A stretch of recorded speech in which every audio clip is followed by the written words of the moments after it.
Procede a dar inicio a la audiencia solicitada por la defensa de la señora Sandra Patricia Rubiano Parra, consistente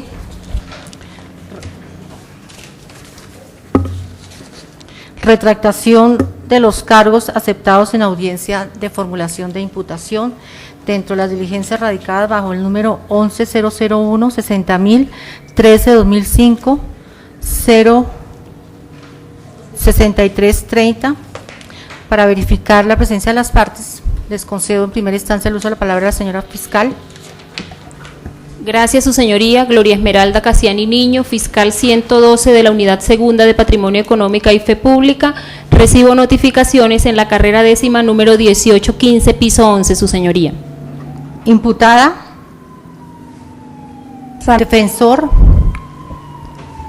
Gracias, su señoría. Mi nombre es Jorge Uribe Acosta Medina. Mi documento de identidad es cédula de ciudadanía 19-106-545 de Bogotá y tengo la tarjeta profesional de abogado 37630 del Consejo Superior de la Judicatura. ¿Viene actuando dentro del proceso? Sí, doctora, a partir del día 7 de abril. Señor defensor, tiene el uso de la palabra.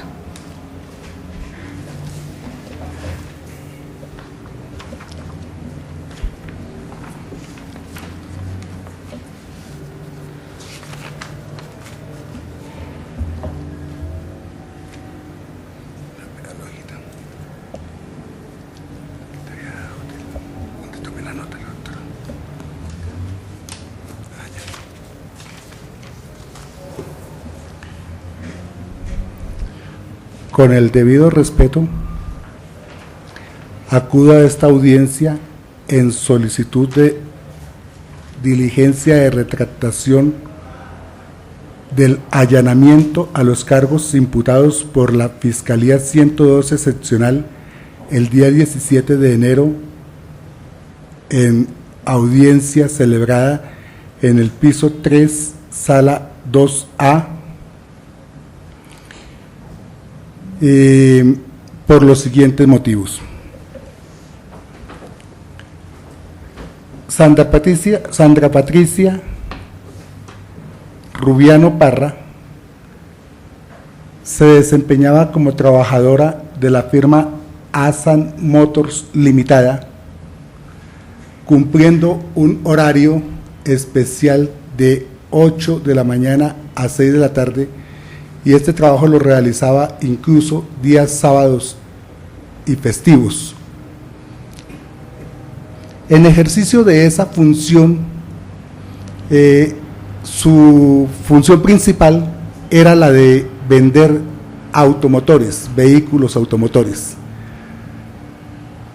Y ella desarrolló ese trabajo desde el año 2000 hasta julio del año 2005.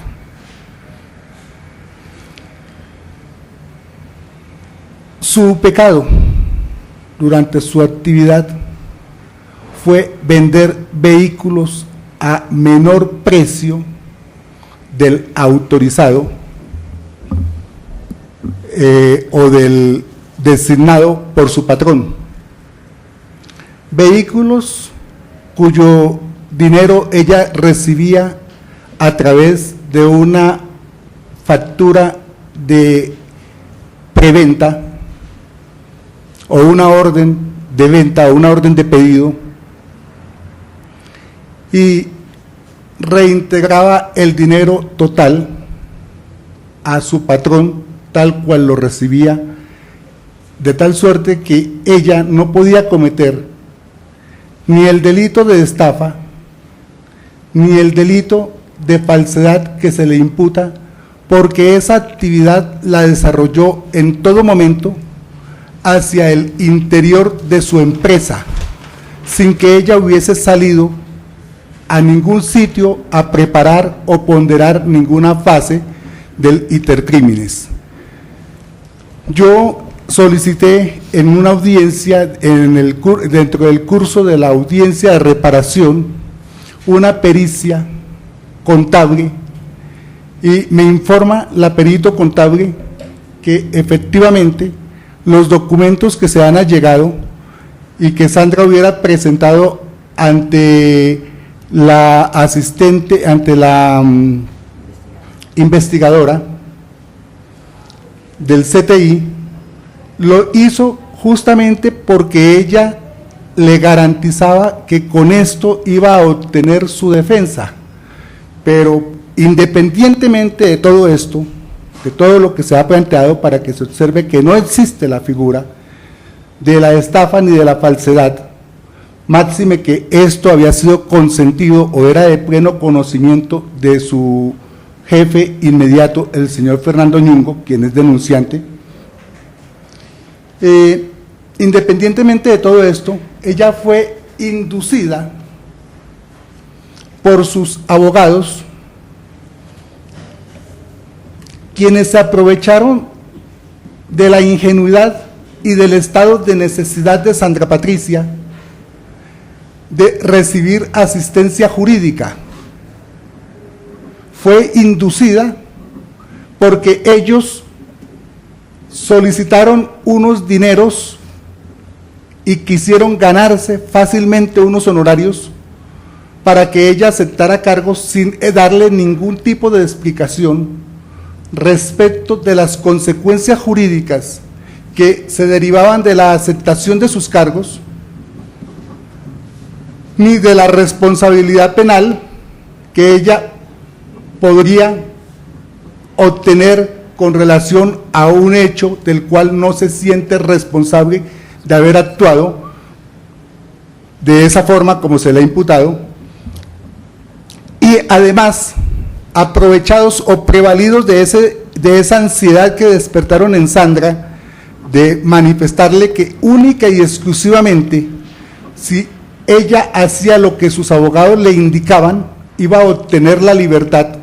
Le solicitaron, doctora juez, dinero para comprar a la doctora fiscal. Sé que la doctora fiscal ni siquiera sabe esto, y nosotros tenemos aquí ya las pruebas de las denuncias que hemos formulado tanto contra los abogados como igualmente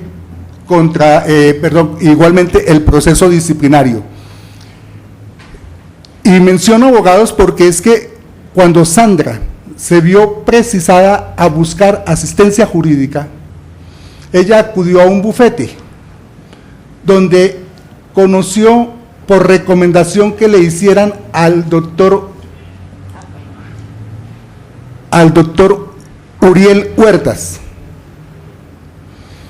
Este doctor Uriel Huertas le presentó al doctor Juan Carlos Peña, y el doctor Juan Carlos Peña, a su vez, diciéndole que todos ellos dos eran miembros del bufete, le presentaron a la doctora Ivonne Lilian Rincón Acosta. Jamás, en momento alguno. Si me permite una intervención. Yo creo que el abogado de la defensa debe decirle a su señoría concretamente cuáles son las razones por las que él va a retractarse con su cliente de esta imputación y no tocar puntos que no tienen relación directa con la solicitud que él ha hecho a su señoría. Señor defensor, usted solicita audiencia preliminar con el objeto de que Sandra Patricia Rubiano Parra se retracte a los cargos formulados por la Fiscalía. Es entonces que usted debe concretar las razones. Una ya la tenemos. Usted nos dice que su cliente, o sea, Sandra Patricia Rubiano, fue inducida por los abogados para que aceptara los cargos formulados por la Fiscalía en esa audiencia preliminar llevada a cabo enero 17. Entonces, por favor, concréteme las razones por las cuales solicita de esta juez de garantías para que se viabilice la retractación de los cargos de la imputada.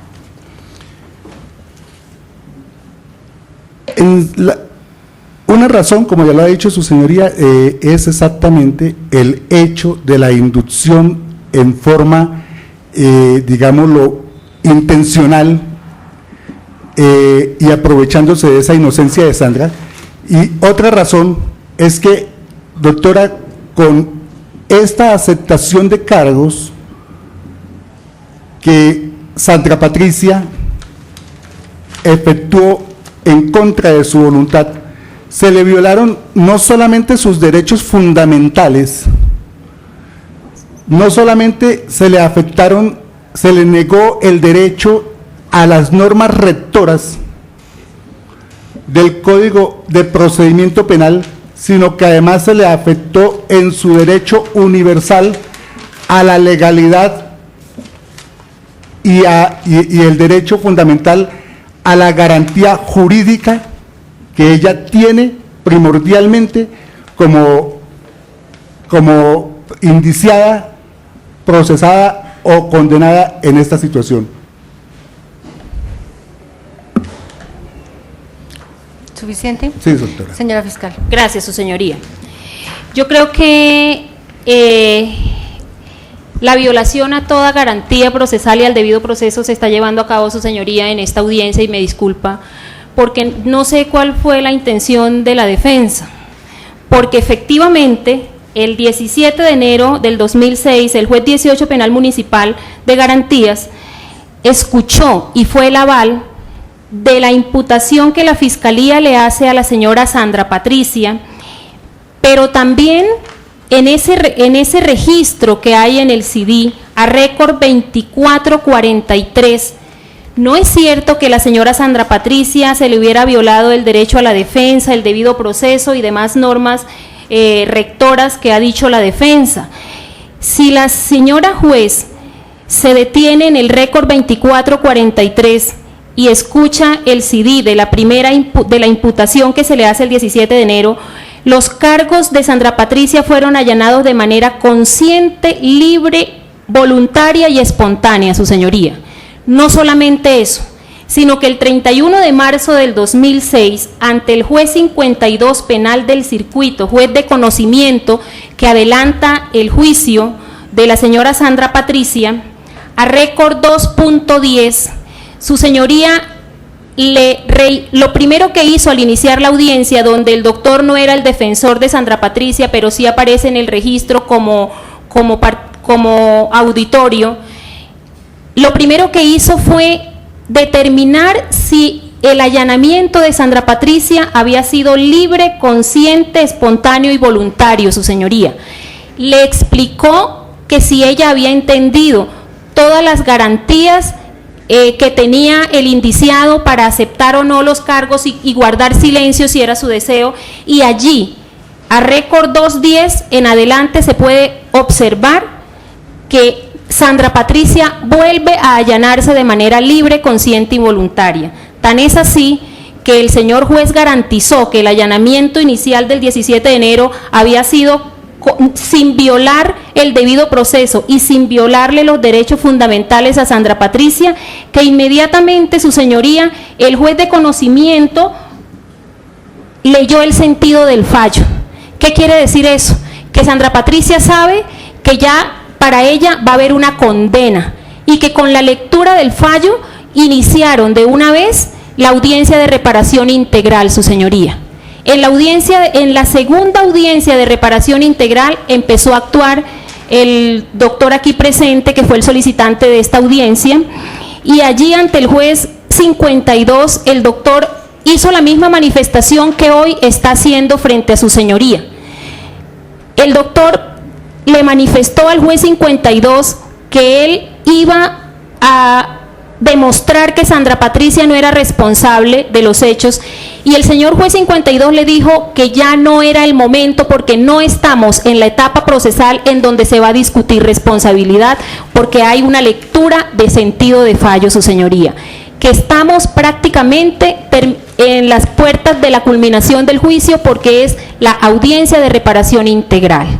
No sé con qué razón ni con qué motivos el señor defensor aquí presente acude ante su señoría para solicitar la retractación de la imputación cuando ni siquiera es procedente y es totalmente inconducente que se llevara a cabo esta audiencia, su señoría. Doctora, permítame, su señoría, hacer la aclaración de lo siguiente. En primer lugar, yo le aclaré al señor juez 52 que yo no sabía, no como se pretende hacer saber, que estuve en la audiencia del 31 de marzo presente, no es cierto. Yo sí hice presencia en la sala, pero cuando ya iba a culminar. Señor defensor, eso es irrelevante para tomar esta determinación, esta decisión. Continúe. ¿Qué nos tiene que decir? En segundo lugar, doctora, yo le explico al señor juez que lo único que le escuché en la audiencia del 31 de marzo era que él había citado el día 7 de abril audiencia para que las partes informaran al despacho si hubo algún acuerdo o conciliación respecto de la forma de pago. Era tan, digámoslo, precario el conocimiento que yo traía respecto del curso del proceso, y tan precario el conocimiento también que Sandra Patricia traía del curso de ese proceso, que ella no sabía en qué tipo de audiencia se encontraba. Si se revisa el material fílmico de esa audiencia, estoy perfectamente seguro que allí se puede observar la forma que la abogada le insinuaba a cada pregunta que manifestara sí a lo que le decía. Es más, yo tengo aquí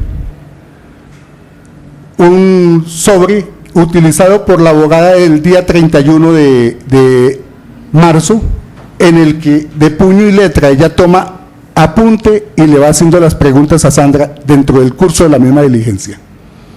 Y lo puedo aportar, doctora, como prueba. Procede esta funcionaria a resolver la solicitud de la defensa. Tenemos que a la imputada Sandra Patricia Rubiano Parra se le indilga la comisión de las siguientes conductas punibles. Así lo describe en el escrito de acusación y en la diligencia de formulación de imputación la Fiscalía Instructora. Se le imputa la imputada la conducta punible de estafa agravada por la cuantía, tipo penal que define el artículo 246 y 267 del Código Penal, en concurso homogéneo sucesivo y en concurso con el delito de falsedad en documento privado, tipo penal definido en el artículo 289 del Código Penal, conducta que a su vez se ejecutó en concurso homogéneo sucesivo. Esa formulación de imputación o esos cargos elevados por la Fiscalía en la diligencia de formulación de imputación fueron objeto de allanamiento por parte de la imputada Sandra Patricia Rubiano Parra, tal y como se puede apreciar en el acta que para el efecto expidiera el juzgado 48 penal municipal, y también teniendo como soporte que nos encontramos a las puertas de que se dicte una sentencia, lógicamente de carácter condenatorio. En esa diligencia, la imputada acepta los cargos. ¿Qué entendemos por aceptación de los cargos según el artículo 283? La aceptación por el imputado es el reconocimiento libre, consciente y espontáneo de haber participado en alguna forma o grado en la ejecución de la conducta delictiva que se investiga. El señor juez, al momento de ponerle de presente a la indiciada para ese momento los derechos que le asisten, tanto constitucionales como legales, le lee el contenido del artículo 8º del Código de Procedimiento Penal. Para mayor ilustración, leo el acta de esa diligencia de formulación de imputación y que contiene pues lo que se surtió, lo que se llevó a cabo en esa diligencia. Una vez hecho el relato por parte de la Fiscalía de las circunstancias fácticas y jurídicas de la imputación, procede el juzgado a ponerle de presente a la investigada el contenido del artículo 8º, más exactamente los literales A, B y K, que tienen que ver con las consecuencias jurídicas que afronta cuando acepta los cargos, que no son otros los derechos de no autoincriminarse, a tener un juicio público, oral y concentrado, imparcial, con eliminación de las pruebas y a guardar silencio. Que es su libre albedrío aceptar o no la imputación que se le hace, que en caso de no aceptarla se continuará con el procedimiento establecido en el Código de Procedimiento Penal, y que en caso de aceptar la imputación conlleva la renuncia de los derechos del artículo 8, literales A, B y K, además de hacerse acreedora de una rebaja de hasta el 50% de la pena a imponer. Es en este momento, en esta parte, donde tenemos que llegar a la conclusión que la indiciada o la imputada tenía plena conciencia que la sentencia que se le iba a dictar era condenatoria. No otra cosa se explica cuando se le informa que renuncia a los derechos, o más exactamente al derecho a tener un juicio público, oral y contradictorio. Una vez enterada, se interroga a la investigada sobre si es su deseo no aceptar la imputación que le hace la Fiscalía por los cargos de estafa en circunstancias de agravación en concurso homogéneo y estafa en concurso homogéneo con el delito de falsedad en documento privado. Interrogada, la señora Sandra Rubiano Parra manifiesta que sí acepta la imputación. Una vez formulada la imputación, se le pone de presente también el contenido del artículo 97 del Código de Procedimiento Penal. Pasado el tiempo o cumplido el lapso de que habla el artículo 293, más exactamente que la Fiscalía tiene un mes en armonía con el artículo 175 para presentar el escrito de acusación, la señora fiscal o la Fiscalía presenta la acusación en enero 30. En marzo 31 se lleva a cabo la audiencia de individualización de pena y sentencia. Allí también se inicia el incidente de reparación de perjuicios, estando pendiente emitir el fallo correspondiente, lógicamente condenatorio, incorporándose, eso sí, los resultados del incidente de reparación de perjuicios. Tuve la oportunidad de escuchar el registro de esa audiencia celebrada en marzo 31 y el señor juez penal del circuito, como preámbulo al iniciar la audiencia, interroga personalmente a la imputada y llega a la conclusión que esa aceptación de cargos tuvo su ocurrencia sin violación de garantías constitucionales. Se le preguntó si fue una decisión libre, consciente y voluntaria, y la imputada efectivamente manifestó que entendía las dimensiones, las consecuencias de ese allanamiento. O sea que podemos decir en este momento que no es cierto que a la imputada no se le explicó las consecuencias de esa aceptación de cargos, que no eran otras que el juez de conocimiento entrara a dictarle la correspondiente sentencia condenatoria. Es entonces que luego de verificarse la no violación de garantías constitucionales, de preceptos constitucionales, de derechos constitucionales de la imputada, según los lineamientos tanto del Tribunal Superior de Bogotá como de nuestro máximo tribunal, que es la Corte Constitucional, ese allanamiento no admite retractación, más cuando nos encontramos a las puertas de que el juez de conocimiento dicte el fallo condenatorio. Verificándose este cumplimiento a principios fundamentales, es imposible darle cabida a la solicitud de la defensa frente a que a la imputada se le coaccionó o se le pretermitió algún derecho constitucional. Como dije, el acta que se expidió por parte del juzgado 48 nos dice que se le leyó íntegramente el artículo 8 del Código de Procedimiento Penal, más exactamente el literal I. Si renuncia a los derechos contemplados en los literales B y K, se debe verificar que sea una manifestación libre, consciente, voluntaria y debidamente informada. En ese momento el juez de garantías tiene que velar porque esa aceptación de cargos sea lo más libre, que no sea presionada ni asesorada por la defensa. Y es entonces que considero que no le asiste razón al señor defensor frente a la posibilidad de que haya retractación de cargos, máximo en el estadio procesal en que nos encontramos. Vuelvo y repito, el acta y el registro de tanto el juzgado de garantías como el juez de conocimiento nos llevan a la conclusión que a la imputada se le han respetado todos los derechos, solo que ya no es posible debatir esa responsabilidad al haber renunciado a tener un juicio público, oral y contradictorio, y que a través de su defensa técnica se determinará si es responsable o no.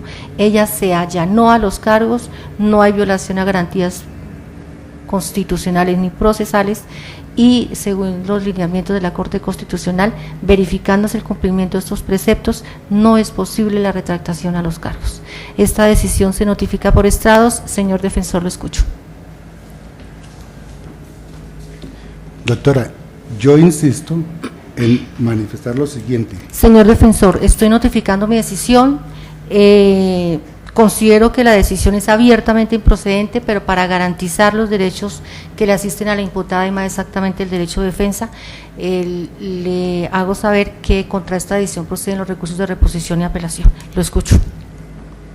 Sí, doctora, hago uso del recurso de apelación y sustentaré en la respectiva audiencia. Señora fiscal.